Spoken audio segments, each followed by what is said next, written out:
Hey guys, did you know that the average person makes over 35,000 decisions every day? Everything from clicking the snooze alarm to start the day to clicking the remote control at the end of the day, we make tons of choices. In fact, some of you are deciding right now whether or not to watch the rest of this video. Well, if you want to learn the secret to making wise decisions in life, you're at the right place. So stick around.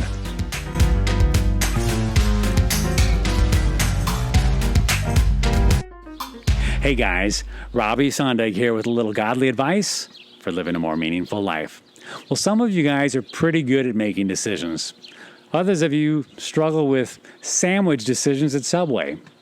And while we all make a lot of little decisions every day, we also make big decisions in life, like where to go to school, what to major in, who to date, who to marry, what kind of car to buy, where to live, how to buy a house, should I change careers, what to name the kids, where to send the kids to school, how to handle money, when should I retire.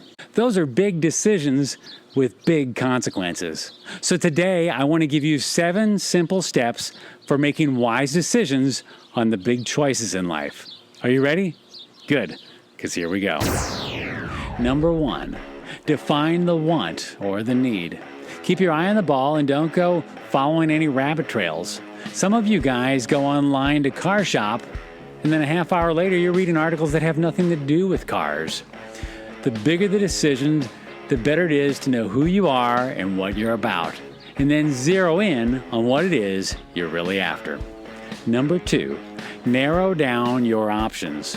Too many choices can be confusing and frustrating. If you're house shopping, narrow down your non-negotiables. I want a basement, I want a 2-car garage. Don't care about a porch. The more you can narrow down your selection, the easier the decision is. It's way easier to choose between 2 or 3 than it is 10 or 20. Number 3, keep your emotions at bay. You don't want to be making hasty decisions or knee-jerk reactions. The key is to always be asking yourself, is it wise?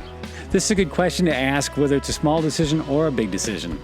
Don't get so caught up emotionally in the moment, especially if you're like mad at your boss or walking past a jewelry store with your girlfriend. My goodness.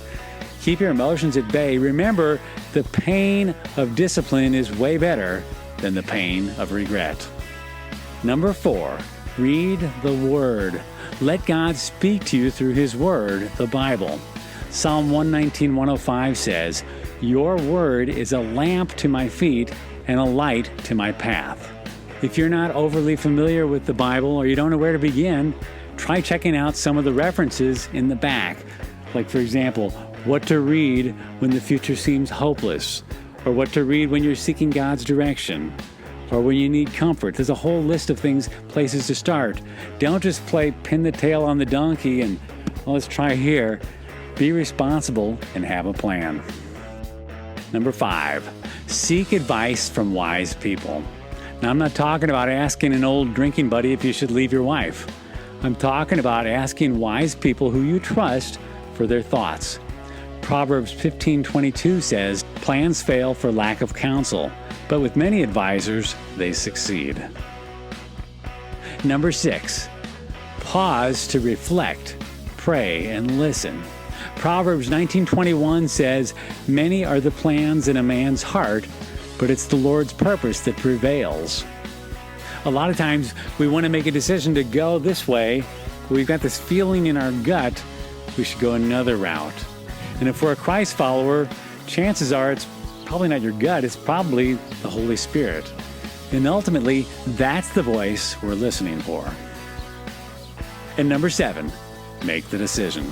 If you've done all the above, it could be time to move forward with courage. Don't let fear paralyze you. Go for it. Don't wait for every circumstance to be perfect. It never will be. Make the decision and don't look back and regret and think, oh man, if only I'd have. It doesn't work that way. Real men make decisions and keep moving forward. And the smart ones learn from their mistakes. So there you have it. 7 simple steps for making wise decisions. And if you'd like a weekly dose of humor, truth, and encouragement, go ahead and make a decision right now to subscribe to this channel if you haven't already, so you can keep up with every episode of Manly Moments. We'll see you around.